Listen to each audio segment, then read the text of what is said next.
Welcome to another episode of the 40 Love of Cricket podcast with Jim and Akim. Today we will be discussing the group stage game played earlier between New Zealand and South Africa.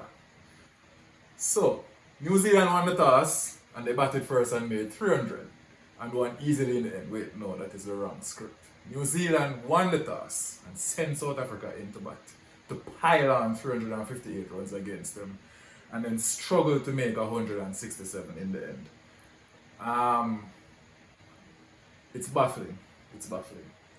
On a ground where 50% of the teams win batting first, their rationale was chasing would be easier. In a tournament where 30% of the teams that win the toss, win the game, their rationale was to bat second again. Your thoughts on the game? It was a complete annihilation. South Africa were in charge from the very first or second over of the game and they never let up. Shocking decision, as you said, by New Zealand. We've seen the script with South Africa all tournament. They've batted first, they've piled on scores of beyond 300 and beyond 350, and then they bowl out their opposition for less than 200 runs. We've seen the script, we've seen it happen once, twice, 3 times, and New Zealand fell into the trap and it happened again. Credit must go to South Africa. They are looking like serious contenders for this World Cup now. It was a very impressive performance against a New Zealand team that is highly touted. Bad game for New Zealand. The result would not have done their confidence any good, and they've picked up some more injuries in this game, so it is not looking very good for them right now. Yeah, at the moment, New Zealand might be asking Simon Doe to come out of the commentary box and give them a couple overs. Not a great innings for Quinton de Kock. His 4th century.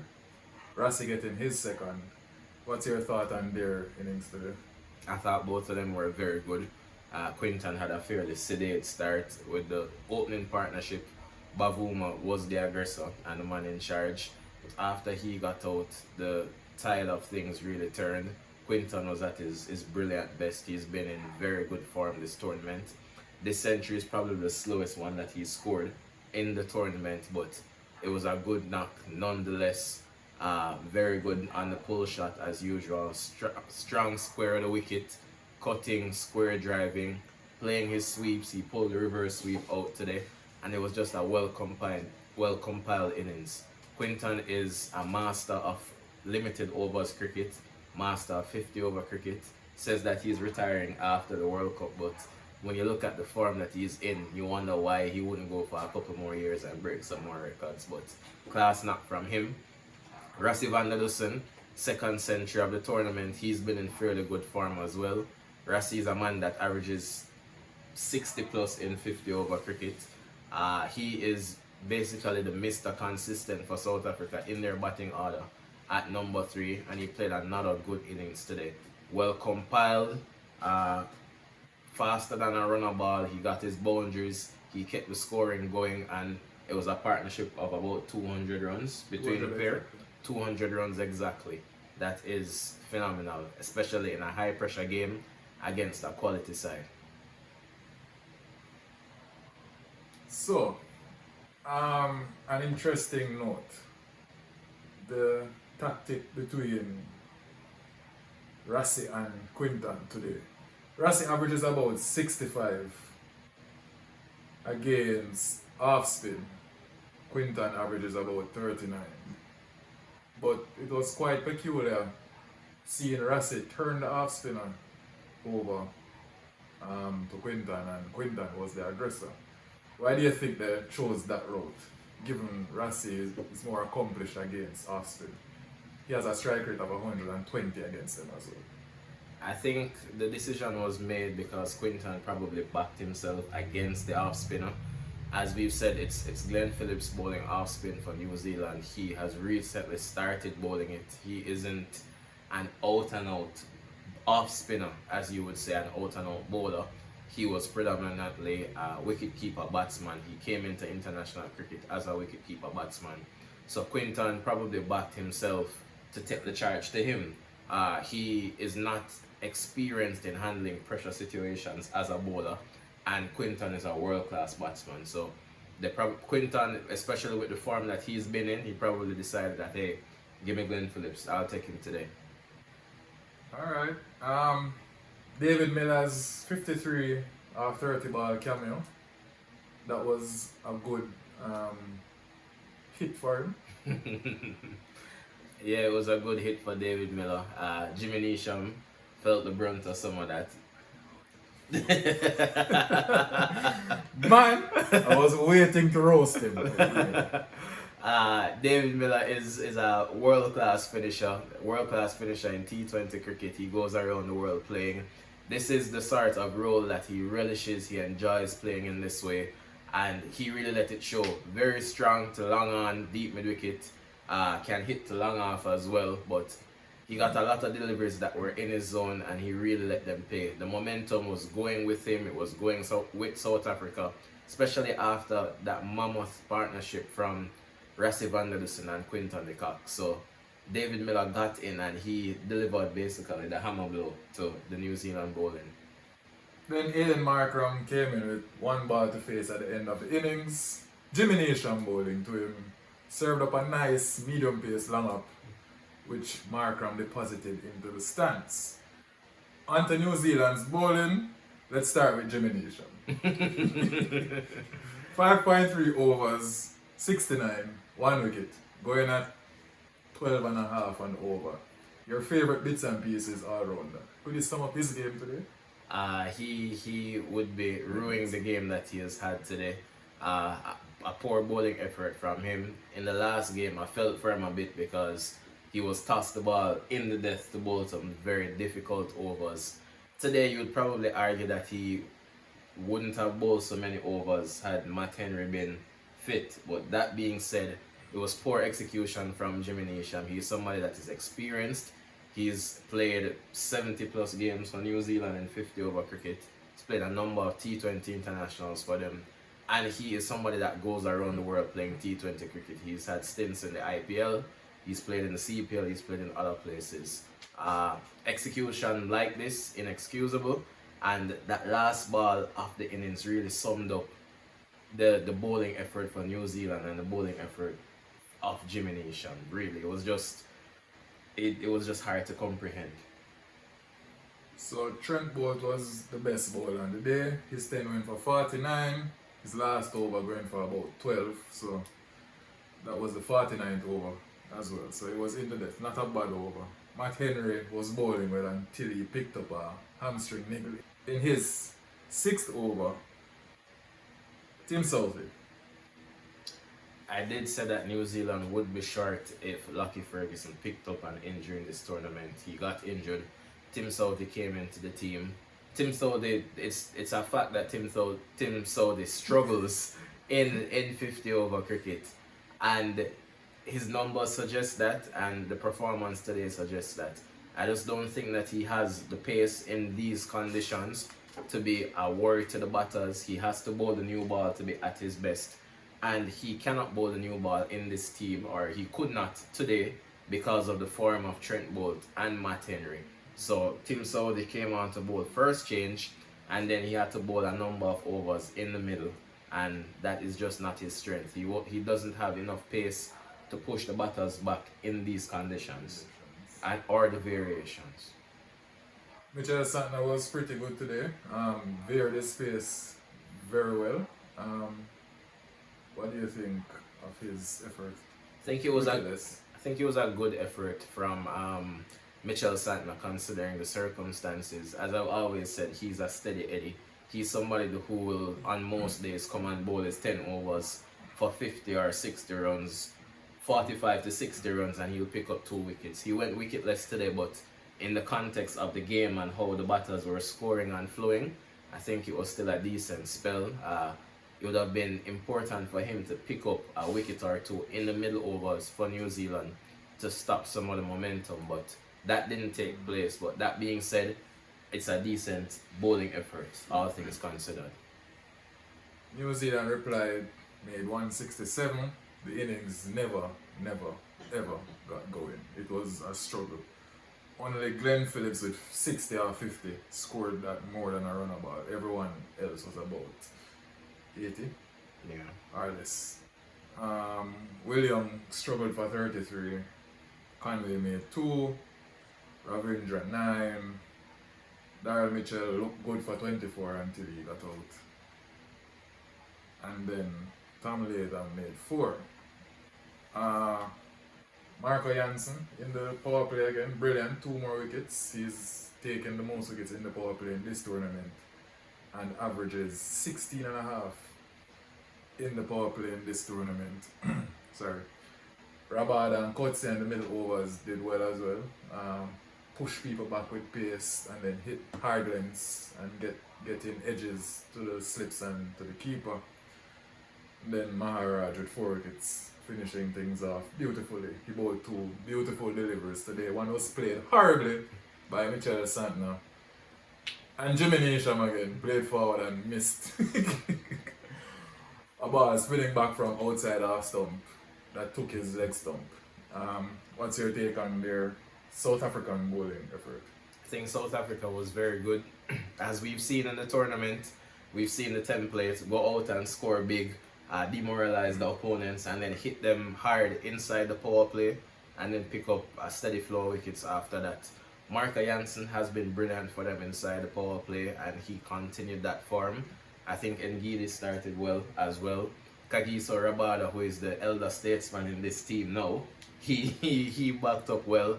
And then I was very impressed with Maharaj. Maharaj is generally a spinner that does not get a lot of purchase. He doesn't bowl a lot of big spinners, but he made use of the conditions today. I think Mitchell Santner as a left-arm spinner will be disappointed in how he got out. That was really a nothing shot, but the ball of the day for me was the ball to Jimmy Neesham. Being somebody that produces a lot of spin as well on my deliveries, I was really excited to see that ball from Maharaj. He got Jimmy Neesham to play forward, open the gate as they would say. The bat and pad was not close together. I'm sure the New Zealand batting coaches will be very disappointed in Jimmy Neesham because those are basics, high school basics. But he went through the gate and he bowled Jimmy Neesham with a peach. His form has been fairly good for South Africa.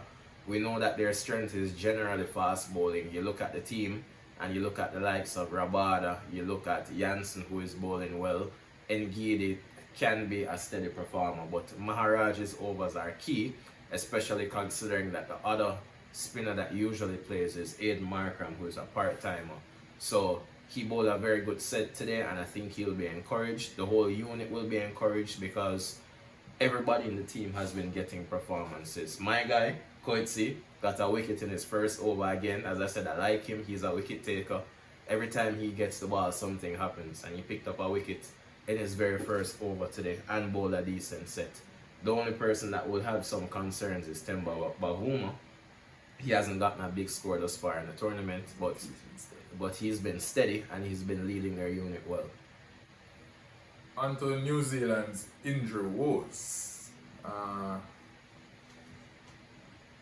They have possibly lost 1.5 or 2 persons today.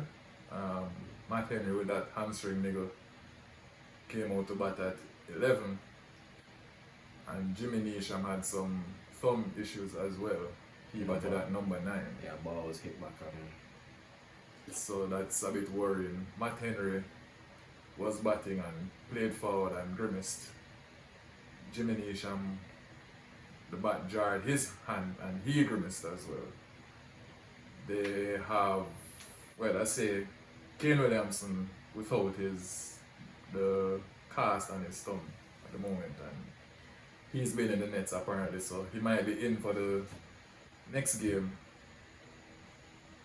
But the only fit player that they have on the bench right now is Soli. Mark Chapman is carrying a niggle as well. Without Matt Henry, how do you see them faring for the rest of the tournament? If Matt Henry's out for the rest of the tournament, I think they lose in the semis. That's if they even get to the semis. It puts a major dent into their bowling attack. Uh, his form coming into the World Cup has been good. His bowling in the World Cup has been good. He's a key performer. With him being out and them sweating on the fitness of Lockie Ferguson, it really affects the balance of their team. Interestingly, Isodi has not played as yet in the tournament, and it has gotten to crunch time. I'm sure New Zealand would have loved to bring him in the way that South Africa has brought Shamsi into play at least one fixture already. That he warms up to the tournament and he gets in and he gets used to the conditions, because it's getting into crunch time now and New Zealand has must-win games, and it will be difficult to bring him into a team in which it would almost be a forced selection, and it also messes up the balance. It would probably mean that he would have to perform a role that he's not necessarily comfortable with, and it would affect the number of overs that he would have to bowl. So New Zealand are in a very precarious position right now. I'm sure with how they started in the first 3 or 4 games, they wouldn't have expected things to turn like this, and it leaves them in a bit of a pickle. Would you bring him in to replace Matt Henry directly? Immediately? The thing with Matt Henry's fitness, it depends on how serious the strain or whatever it is, because ideally you would want to rest him, because in this tournament they play probably every 3 or 4 days. He needs some time to rest and recover from that, and I don't think it makes sense to bring him in at this stage and risk losing him for the entire tournament. So it's a decision that they'll have to make. I'm sure that everybody will be looking at Lockie Ferguson now as well, sweating on his fitness, because they need him back and they need that extra pace in the team, because without those two, the seam bowling options would be Trent Bolt and Tim Southee and Daryl Mitchell. And Jimmy Neesham. And Jimmy Neesham. That's not a very formidable four in Indian conditions. So a lot of questions to ask for New Zealand. I'm sure Daryl Mitchell won't bowl. Pakistan would be sweating on the New Zealanders' injury. Once the two teams meet up in each other's next fixture. If Pakistan beats New Zealand, they're also on 8 points. And I think if they win by more than 150 runs, then the net run rate goes above New Zealand's as well, and then they would be in the 4th spot. Yeah. So the next game is very, very critical for both teams. Pakistan looks like they have found an 11 that is somewhat capable of winning games. They have got Mohammad Wasim back in the 11, and their fast bowling stock looks more potent at the moment. And Fakhar Zaman is back. Yeah.